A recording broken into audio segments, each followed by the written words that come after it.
आगे इसकी derivation next page पे कंटिन्यू करेंगे।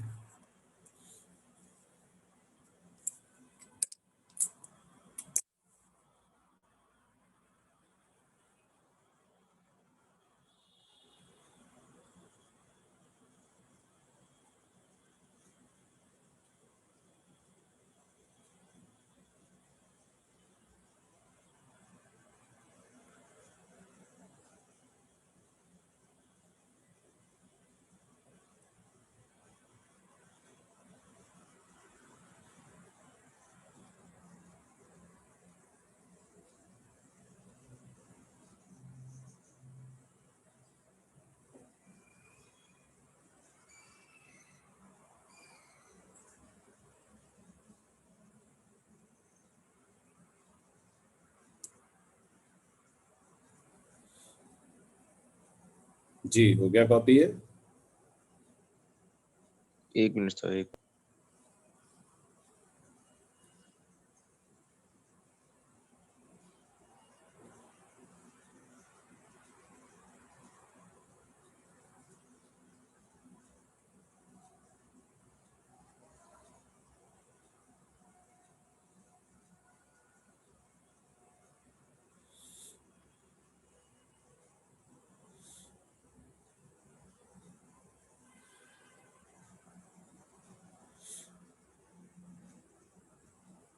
सर ये यंग मॉड्यूलस क्या है? यंग मॉडुलस जो होता है it is a material constant which is ratio of Young's modulus जो है E, ये बराबर होता है स्ट्रेस अपॉन स्ट्रेन के। It is a ratio of stress and strain. Okay, ये मटेरियल का कांस्टेंट होता है। ओके।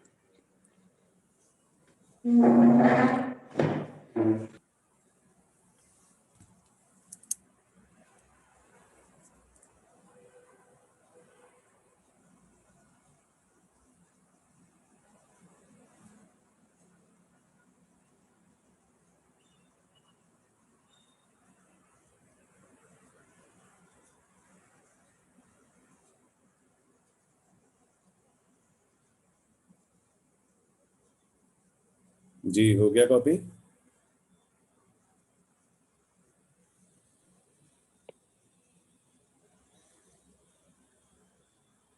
जी सर, आगे बढ़े।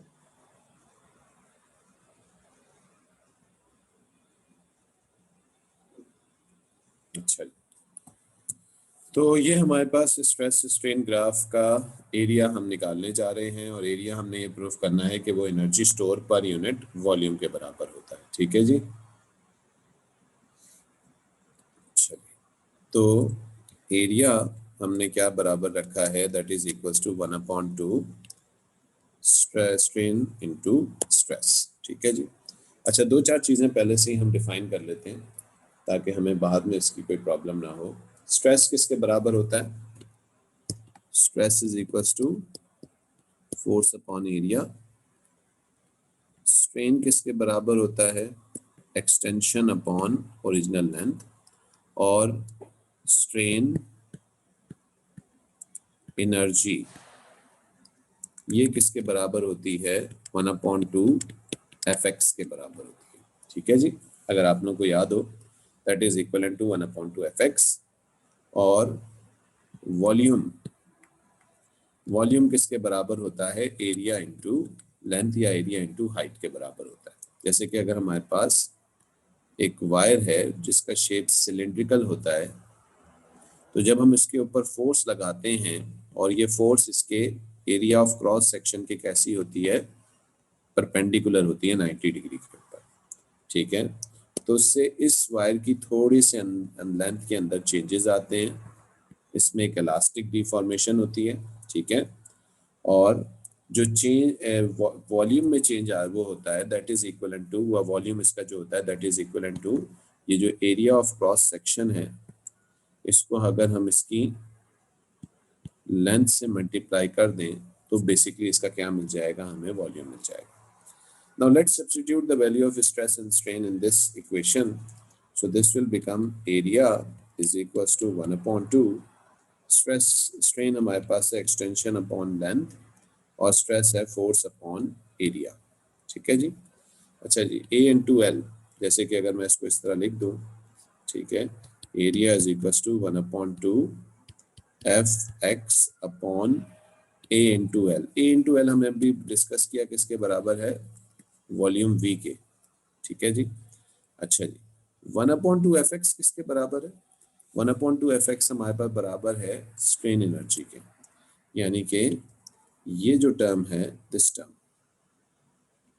इसकी जगह हम क्या लिख सकते हैं, स्ट्रेन एनर्जी। तो area is equal to strain energy upon volume, which means area is equals to strain energy per unit volume के बराबर, ठीक है जी।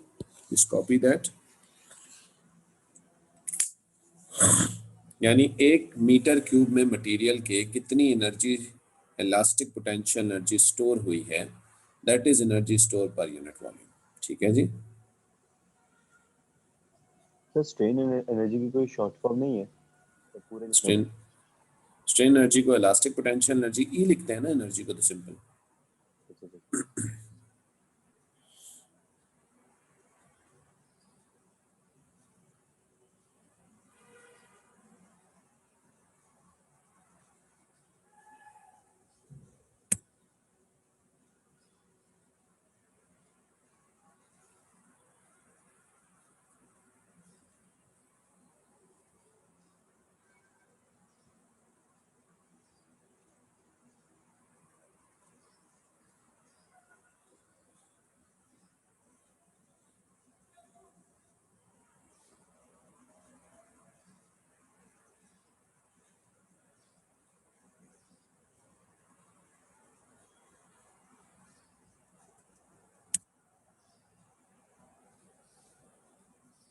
जी हो गया ये कॉपी।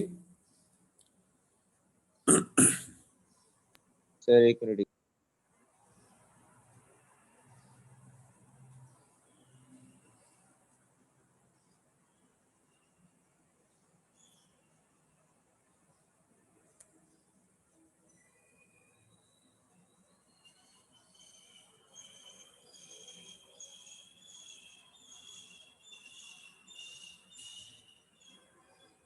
सर फिर इसका मतलब एनर्जी स्टोर या स्ट्रेन एनर्जी दोनों एक ही चीज है?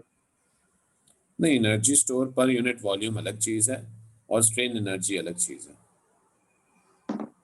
स्ट्रेन एनर्जी तो टोटल एनर्जी मटेरियल में स्टोर वो होती है ना, उसको हम बात करते हैं, लेकिन energy store per unit volume 1 metre cube में कितनी एनर्जी हुई है उसकी बात हो रही है। ठीक है सर।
हाँ भाई, हो गया ये कॉपी।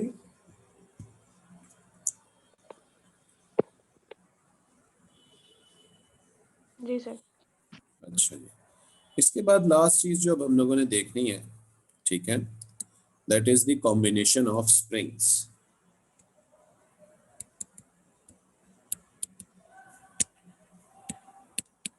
स्प्रिंग्स, ठीक है जी, स्प्रिंग्स की कॉम्बिनेशंस कैसे की जाती हैं, ठीक है। और हम लोग जो हमारे सिलेबस में लेंगे that all are same springs, सारे के सारे हम स्प्रिंग्स कैसे लेंगे, आइडेंटिकल लेंगे, सेम लेंगे, ठीक है। कॉम्बिनेशंस किस किस्म की बनाते हैं, तो 2 किस्म की कॉम्बिनेशन होती है। एक कॉम्बिनेशन होती है पैरेलल ठीक है, और एक कॉम्बिनेशन जो होती है उसको हम कहते हैं सीरीज। ठीक है, पैरेलल कॉम्बिनेशन देखिए हमारे पास एक स्प्रिंग है जो एक रिजिड एंड से हमने कनेक्ट किया हुआ है। इस वक्त इस स्प्रिंग की कोई एक्सटेंशन नहीं है, x इज इक्वल टू 0 है। ठीक है, अच्छा हम इस स्प्रिंग के ऊपर एक लोड लगाते हैं W का, तो हम क्या नोटिस करते हैं कि इस स्प्रिंग के अंदर कुछ एक्सटेंशन होती है। लेट्स से हमने लोड लगाया W का, तो इसके अंदर कुछ एक्सटेंशन हुई, और लेट्स से कितनी एक्सटेंशन हुई इसके अंदर, x की एक्सटेंशन हुई। ठीक है जी, अच्छा लेट्स से अगर मैं एक की जगह ऐसे दो स्प्रिंग्स लूं, ठीक है, और इन दोनों स्प्रिंग्स को जो है मैं एक के साथ एक साइड बाय साइड लगा दूं, तो साइड बाय साइड लगने का मतलब ये है कि ये दोनों कैसे लगेंगे, this is actually known as parallel. अच्छा अब इन दोनों स्प्रिंग्स के साथ में क्या करता हूं, ये W का लोड अटैच करता हूं। ठीक है, ये बताइए कि पहले इस डायग्राम 2 में देखिएगा, पहले W का लोड एक स्प्रिंग के ऊपर काम कर रहा था, पूरे का पूरा W का लोड एक स्प्रिंग पे काम कर रहा था। उस स्प्रिंग को खींचता है, उस स्प्रिंग को खींचने की वजह से उसमें कुछ टेंशन डेवलप होता है T का, और जब ये रेस्ट पे आता है तो मैं कहता हूं कि T किसके बराबर है, W के। कुछ एक्सटेंशन हुई, कुछ टेंशन का फोर्स बना, और ये खिंच के एक पर्टिकुलर पॉइंट पे जाके स्टॉप हो जाता है। थर्ड डायग्राम में देखिए डाउनवर्ड फोर्स TW है। ये बताइए क्या दोनों स्प्रिंग्स में डायग्राम 2 की तरह इक्वल टेंशन बन रही होगी, या आधी आधी टेंशन बन के फोर्स ऊपर जो है वो टोटल W के बराबर हो रहा होगा जी? तो आंसर ये कि टेंशन डिवाइड हो रही होगी, यानी इस पे जो टेंशन होगी वो कितनी होगी, T/2, और इस पे कितनी होगी, T/2। बात समझ में आ रही है? हाफ हाफ हो जाएगी, बिल्कुल सही है आयशा फेमिना, गुड। तो हाफ हाफ टेंशन होगी, यानी मैं ये कह सकता हूँ हाफ ऑफ टेंशन है, इसका मतलब है दोनों पे वेट हाफ हाफ डिवाइड हो गया। जैसे कि आपका जो भी वजन है, ठीक है, अगर आपका लेट से वेट जो है वो 60 किलोग्राम्स है, तो 60 किलोग्राम्स का जो आपका मास है और वेट आप ऑब्वियसली आपका तकरीबन 600 न्यूटन्स के आसपास होगा, तो 600 न्यूटन्स का जो वेट है वो आपकी दोनों टांगों पे डिवाइड हो रहा है, ठीक है ना। लेकिन अगर आप एक टांग पे सारस की तरह खड़े हो जाएंगे तो सारे का सारा जो वेट है 600 न्यूटन्स का वो आपकी एक टांग पे आ जाएगा, ठीक है जी। तो इस तरीके से यहाँ पे वेट डिवाइड हो जाएगा। अब मुझे एक बात बताइए, जब W का लोड लगता है तो वो कितनी एक्सटेंशन करता है, X की। व्हाट अबाउट द एक्सटेंशन, क्या दोनों स्प्रिंग्स में एक्सटेंशन सेम रहेगी या कम हो जाएगी? कम होगी मेरे ख्याल से। बिल्कुल सही है, होनी कम हो जाएगी। अगर हम लॉजिकली भी देखें, बिल्कुल सही है। किसने बोला ये, आयशा ने, बिल्कुल सही है। लॉजिकली अगर देखें कि अगर W का वेट X की एक्सटेंशन करता है तो W/2 का वेट कितनी एक्सटेंशन करेगा, तो बड़ी सिंपल सी बात है कि दोनों स्प्रिंग्स में कितनी एक्सटेंशन हो रही होगी, X/2 की। तो इसका क्या मतलब है कि जब हमने स्प्रिंग्स को पैरेलल में लगाया तो सिस्टम में एक्सटेंशन कम हुई या ज्यादा हुई? कम हुई। कम हुई। अगर एक्सटेंशन कम हुई है तो स्प्रिंग कांस्टेंट का क्या हुआ होगा? क्या इस कॉम्बिनेशन का स्प्रिंग कांस्टेंट सेम रहा होगा, बढ़ गया होगा, या कम हो गया होगा? बढ़ गया होगा। बढ़ गया होगा। सिंपल सी बात है, बढ़ गया होगा, क्योंकि सिस्टम को खींचना मुश्किल हो गया। Very good. तो के कांस्टेंट बढ़ गया है, ठीक है। तो अगर हमारे पास सेम स्प्रिंग्स हों, कैसे लगे हुए हों, पैरेलल में लगे हुए हों, ठीक है, तो हम इस केस में, इस पहले सेकंड डायग्राम के केस में कह सकते हैं कि स्प्रिंग कांस्टेंट के है, तो थर्ड डायग्राम में ये कह सकते हैं कि स्प्रिंग कांस्टेंट कितना है, 2k है। इसका मतलब ये है कि अगर आपके पास स्प्रिंग्स पैरेलल में लगे हों, तो अगर आपको टोटल के कांस्टेंट निकालना है तो उसके लिए आप क्या करेंगे, k1 प्लस k2, हो सकता है दो ना लगे हों, 3 स्प्रिंग लगे हों, k3, और कितने स्प्रिंग्स आप ऐड कर सकते हैं, kn तक, ठीक है जी। तो ये आपके पास के कांस्टेंट का फॉर्मूला बनता है। लेकिन अगर आपको उस केस में टोटल एक्सटेंशन निकालनी है तो टोटल एक्सटेंशन एक्चुअली में इसका इन्वर्स होती है, that is total extension is equals to 1/x1 plus 1/x2 plus 1/x3। इस तरीके से आपके पास 1/xn तक जा सकता है। ठीक है जी।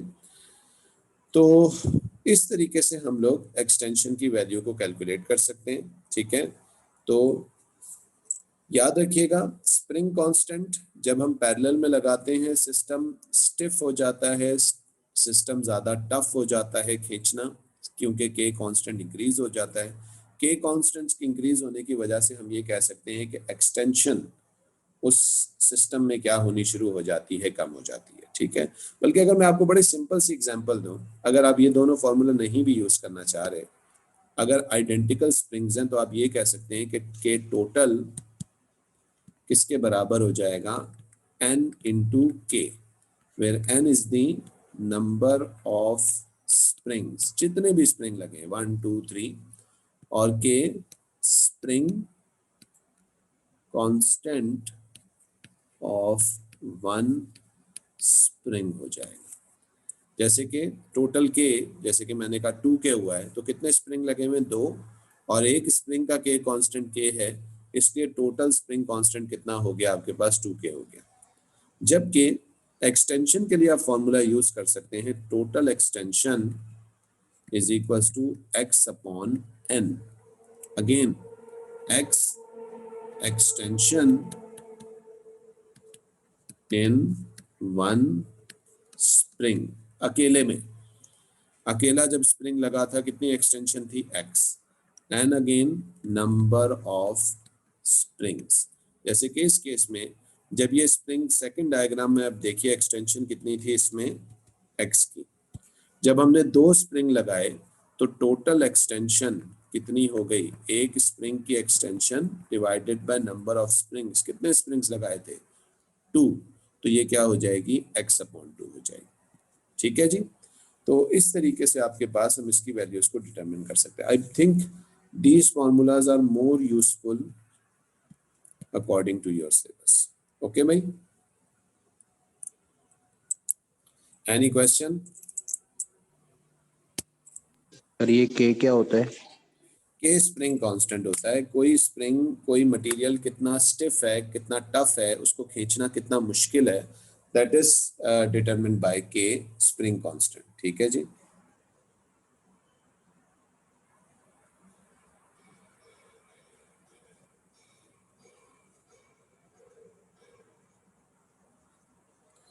इसको कॉपी कर लीजिए, जब कॉपी हो जाए बता दीजिएगा, हम लोग सीरीज की तरफ चलेंगे and then we wind up this chapter.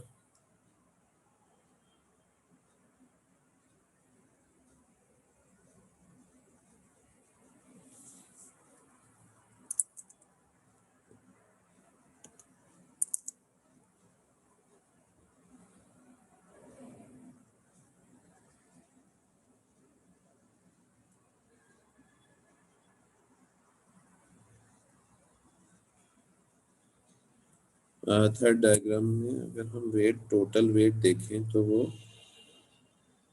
Ji t/2 के बराबर होगा। बिल्कुल सही कह रही है फेमिना। ऊपर एक फोर्स लग रही है पहले स्प्रिंग में t/2, दूसरे में भी t/2, ठीक है ना। तो t/2 प्लस t/2 किसके बराबर होगा, w के, अगर हम लोग वेक्टर इक्वेशन बनाना चाह रहे हैं। ठीक है,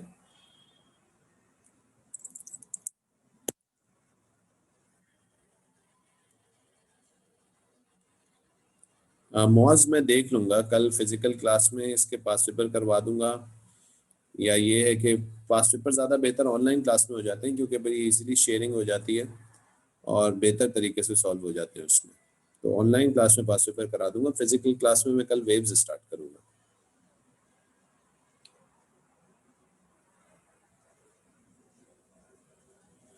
अभी टाइम बचेगा तो कुछ क्वेश्चंस तो मैं भी एमसीक्यू के करा दूंगा आपको। ठीक है, अच्छा जी, कॉपी हो गया ये?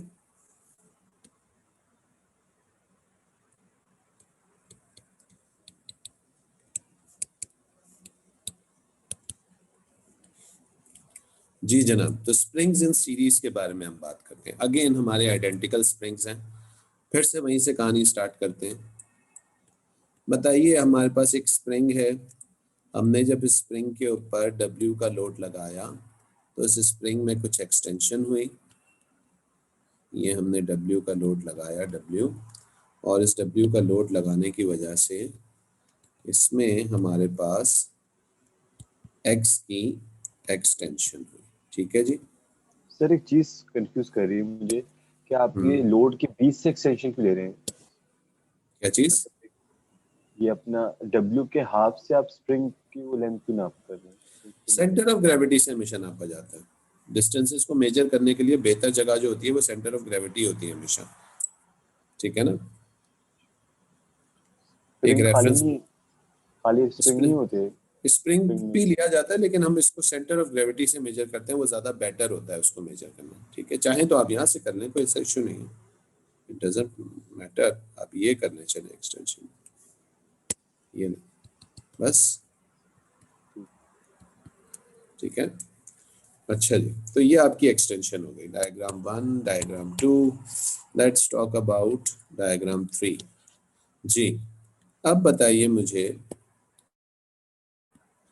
मैंने एक स्प्रिंग लिया, उसी के साथ बिल्कुल सीरीज में एक स्प्रिंग और जोड़ दिया, और इन दोनों के साथ W का वेट लगा दिया। ये बताइए W का वेट स्प्रिंग 1 पे और स्प्रिंग 2 पे, देखें, अगर मैं आपसे कहूँ W का वेट इस वक्त किस पे काम कर रहा है, स्प्रिंग 2 पे, तो स्प्रिंग 2 को कितना खींच रहा होगा, कितनी टेंशन दे रहा होगा, इसके अंदर T की टेंशन दे रहा होगा, है ना। इसी तरीके से ये स्प्रिंग 2 प्लस W, ये बेसिकली किसको भी खींच रहा है, स्प्रिंग 1 को भी खींच रहा है। तो अगर मैं आपसे एक सवाल करूं कि स्प्रिंग 1 में कितना लोड आ रहा है, W का, स्प्रिंग 2 पे कितना लोड आ रहा है, W का, तो W का लोड स्प्रिंग 1 में जो एक्सटेंशन कर रहा होगा वो X कर रहा होगा। इसमें हम एक अजम्पशन ले रहे हैं कि स्प्रिंग का वेट इटसेल्फ नेग्लिजिबल है। ठीक है, ऑल्दो स्प्रिंग्स का भी थोड़ा सा वेट हो सकता है। खैर, तो स्प्रिंग 1 में X की एक्सटेंशन आ रही है, स्प्रिंग 2 में भी X की एक्सटेंशन आ रही होगी। तो बताइए, ये जो सिस्टम बना है स्प्रिंग सिस्टम, इस स्प्रिंग सिस्टम की टोटल एक्सटेंशन कितनी हो जाएगी? 2x। सर डबल हो जाएगी, 2x हो जाएगी, बिल्कुल सही है।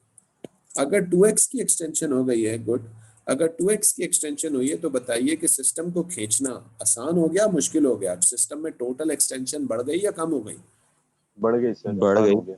बढ़ गई। आसान हो तो गया। इसका आसान हो गया, तो इसका मतलब है कि सिस्टम में टोटल एक्सटेंशन बढ़ गई है, सिस्टम खींचना आसान हो गया है, तो यकीनन स्प्रिंग कांस्टेंट की वैल्यू कम हुई होगी। ठीक है ना। तो अगर एक्सटेंशन ठीक है, डबल हुई है तो यकीनन के कांस्टेंट क्या हुआ होगा? कम। डिक्रीज हुआ होगा सर। डिक्रीज हुआ होगा, और ये हाफ हो गया होगा, सिंपल एज दैट, है ना। यस। तो सीरीज में जनरल फॉर्मूला तो आपके पास स्प्रिंग कांस्टेंट निकालने के लिए होता है 1/k total is equals to 1/k1 plus 1/k2, उल्टा हो जाता है उसका। जैसे कि पैरेलल में simple k1 plus k2 plus k3 था, इसमें क्या हो जाएगा, 1/k1 plus 1/k2 plus 1/k3 up to 1/kn। ठीक है जी, इस तरीके से सीरीज का चलेगा। ठीक है, लेकिन मैं इसको आपके सिलेबस के हिसाब से बड़ा एक सिंपल फॉर्मूला दोबारा बना देता हूँ। That is simply k total is equals to k upon n। यानी k टोटल अगर आपको निकालना है तो क्या करें, ये बाय द वे सिर्फ किसके लिए है, सेम स्प्रिंग्स के लिए, और आप लोगों के सिलेबस में हमेशा सेम स्प्रिंग्स ही आते हैं।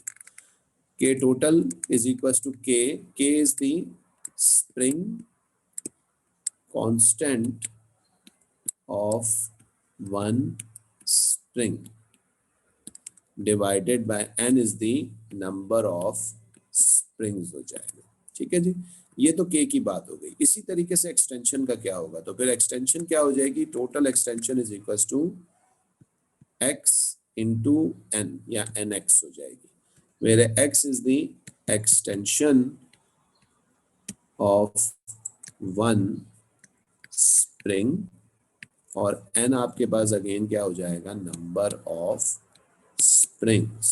ऑब्वियसली कैसे लगे हुए होंगे, ये सीरीज में लगेगा। ठीक है जी, इस कॉपी कर ले इसको भी।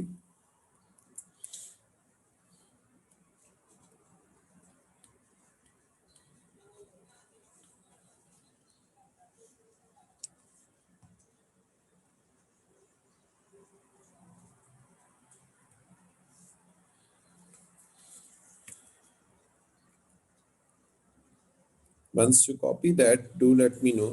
We will do a past paper question. इसी चीज से रिलेटेड हम एक क्वेश्चन करेंगे.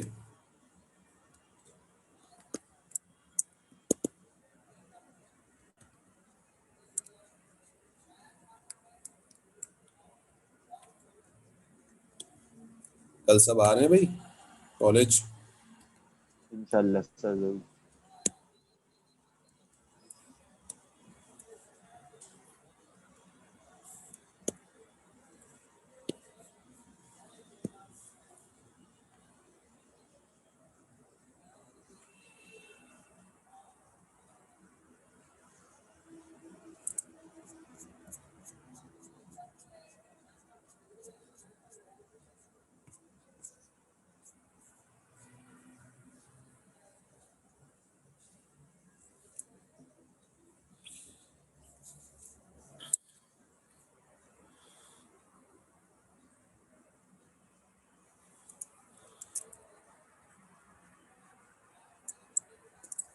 जी बच्चों, हो गया कॉपी? नहीं सर, एक मिनट रुकिए.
जी, हो गया कॉपी?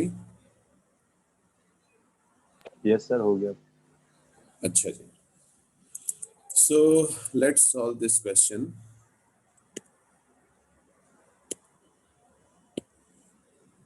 अच्छा जी, let's solve this question. जी बच्चों, क्वेश्चन दिख रहा है सबको? Yes sir. क्वेश्चन जरा ध्यान से रीड कीजिएगा, उसने थोड़ा सा पजल किया आपको क्वेश्चन के अंदर. क्वेश्चन में कह रहा है a beam the weight which the beam the weight of which may be negligible. जो बीम लगी हुई आपको नीचे दिख रही है उसका वेट ऑलमोस्ट क्या है, नेग्लिजिबल है. Okay. It is supported by 3 identical springs. उसके साथ 3 आइडेंटिकल स्प्रिंग्स लगे हुए हैं. When a weight W is hung from the middle of the beam, the extension in each spring is x. जब हमने इस सिस्टम पे W का वेट लगाया है तो हर स्प्रिंग में कितनी एक्सटेंशन हुई है, x की एक्सटेंशन हुई है. ओके. अब वो थोड़ा सा ध्यान से सुनिएगा. The middle spring and the weight are remove. हमने मिडल स्प्रिंग को भी हटा दिया है, वेट को भी हटा दिया है. इसका मतलब है अब सिर्फ 2 स्प्रिंग्स लगे हुए हैं पैरेलल में. और फिर हमने what is the extension when the weight of 2W is attached. यानी मिडल स्प्रिंग को हटाया, वेट को हटाया और 2 स्प्रिंग्स बचे और अब हमने उस 2 स्प्रिंग्स के ऊपर W का वेट लगा दिया, 2W का सॉरी वेट लगा दिया. अब बताइए कि उसमें कितनी एक्सटेंशन हुई होगी. What will be the extension in the system?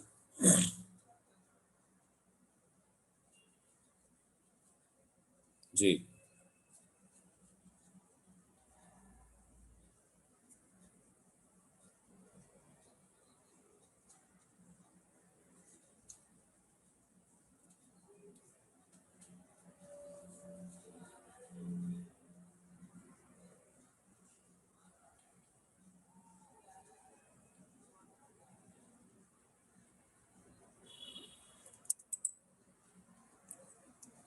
जी काफी बच्चों, खतरनाक है। खतरनाक तो नहीं है यार, बच्चों वाला सवाल है। नहीं सर, दो ऑप्शंस के बीच में कंफ्यूज है।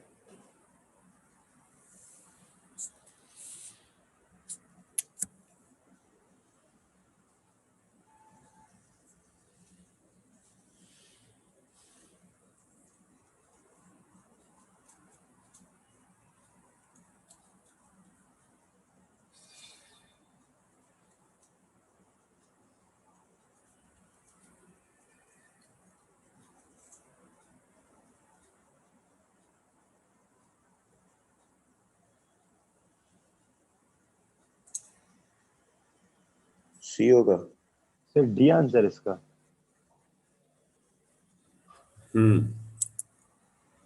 क्या आंसर है?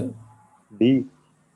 डी आंसर है। चलिए, हाँ भाई, चले जरा सलीके से कर लेते हैं ना सवाल को, तुक्के क्यों मार रहे हैं। ठीक है, अच्छा ये बताइए मुझे कि जब ये डब्ल्यू का लोड लगा हुआ है इस पे, इस वक्त इस डायग्राम 1 में, तो हर स्प्रिंग के ऊपर कितना एक्चुअल में लोड आ रहा होगा, कितना वेट आ रहा होगा एक्चुअल में? क्या ये वेट इन तीनों पे डिवाइड हो रहा होगा? W/3 आ रहा होगा सर। बिल्कुल सही है। तो इसमें भी W/3, इसमें भी W/3, इसमें भी W/3 आ रहा है। ठीक है, यानी हम ये कहते हैं कि एक स्प्रिंग में W/3 का लोड कितनी एक्सटेंशन करता है? X की एक्सटेंशन करता है। एग्री? ठीक। अच्छा, उसके बाद हमने क्या किया जनाब कि ये मिडल स्प्रिंग को हटा दिया और 2 स्प्रिंग कर दिए सिर्फ, और हमने वेट को क्या कर दिया, कितना कर दिया, 2W कर दिया। तो अब ऑब्वियसली जब 2W किया होगा तो इस पे W आ रहा होगा और इस पे भी W आ रहा होगा, है ना? जी। अब जी जी इसमें जो एक्सटेंशन होगी, मान लीजिए E, और इसमें भी एक्सटेंशन E होगी, तो हमें E निकालना है कि E क्या है। तो हम इसको यूनिटरी से कर लेते हैं। W/3 का लोड लगा था, X की एक्सटेंशन हुई। जब W का लोड लगा होगा एक स्प्रिंग पे तो कितनी एक्सटेंशन हुई? E की हुई। सॉरी, इसको E लिखते हैं। तो E हमें निकालना है, क्रॉस मल्टीप्लाई कर लेते हैं। That will be equals to WE/3 into W into X। ठीक है जी, W कैंसिल हो जाएगा, ये 3E इधर चला जाएगा, तो ये क्या हो जाएगा, E इज इक्वल्स टू, क्या आंसर आ रहा है, 3X, which means which is the correct answer? तुक्का सर। तुक्का मारा था ना? नहीं तुक्का नहीं सर, मैंने थोड़ा कैलकुलेट किया था, निकल गया था थोड़ा। चलिए, लेकिन खैर, तो ठीक है भाई, समझ आया ये क्वेश्चन? सर एक दफा और। एक दफा और, अच्छा चलें, एक दफा और सुने मुस्तकीम साहब। देखिए जी, 3 स्प्रिंग है मुस्तकीम साहब, सही है। 3 स्प्रिंग पे आपने W का लोड लगाया हुआ है, तो हर स्प्रिंग पे कितना लोड डिवाइड हो रहा होगा? इक्वली डिवाइड हो रहा होगा, W/3 W/3 W/3, ठीक है ना मुस्तकीम? बिल्कुल जी सर। ठीक है। अच्छा, W/3 की वजह से हर स्प्रिंग में कितनी एक्सटेंशन हो रही है मुस्तकीम? X की। तो ये हमने पहला लिख लिया, अपना रेशियो बना लिया, ठीक है ना? उसके बाद हम लोग कह रहे हैं सवाल में कि उसने मिडल स्प्रिंग को हटा दिया, हमने भी हटा दिया डायग्राम 2 में। मिडल स्प्रिंग हट गया, 2 स्प्रिंग बच गया, और हम उसने वेट को क्या कर दिया, W से 2W कर दिया। 2W कर दिया। तो अगर 2W किया है तो अब बताओ मुस्तकीम, ये 2W का वेट 2 स्प्रिंग्स पे डिवाइड हो रहा है, यानी हर स्प्रिंग पे WW आ रहा होगा, हाँ सर। और हर स्प्रिंग में जो एक्सटेंशन हो रही है वो कितनी हो रही होगी, लेट से E हो रही है, हमने उसको नाम दे दिया E का।